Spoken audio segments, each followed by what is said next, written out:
в оппозиции действующей власти я с 2008 года. В период президентской кампании 2010 года в отношении меня это были начаты беспрецедентные меры. И что меня пытались насильственно засунуть в психушку, и только с помощью вмешательств посольства Швеции и Ватикана данные действия были приостановлены.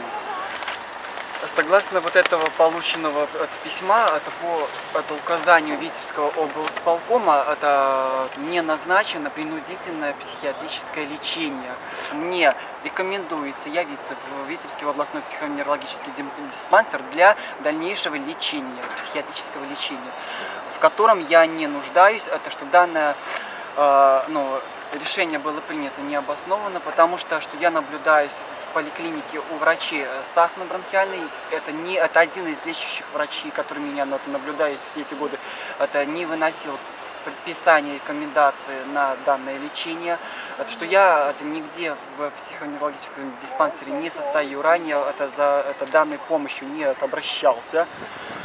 Я считаю, что это начата мера репрессии, в отместку того, что с 21 марта 2011 года я возглавляю Витебский филиал Белорусской консервативной партии «Белая Русь», которая 25 марта 2012 года на заседании вынесла решение о создании комитета по спасению Беларуси на территории Республики Беларусь с дальнейшей передачей власти. Меня сняли с учета по безработице.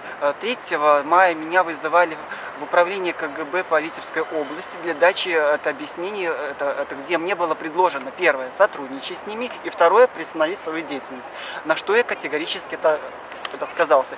И после вот этого всего, публичного отказа сотрудничать и прекратить свою деятельность, именно было вынесено решение о направлении меня на принудительное психиатрическое лечение без каких-либо предварительных медицинских свидетельствований, оснований, только по какой-то указке Витебского облсполкома.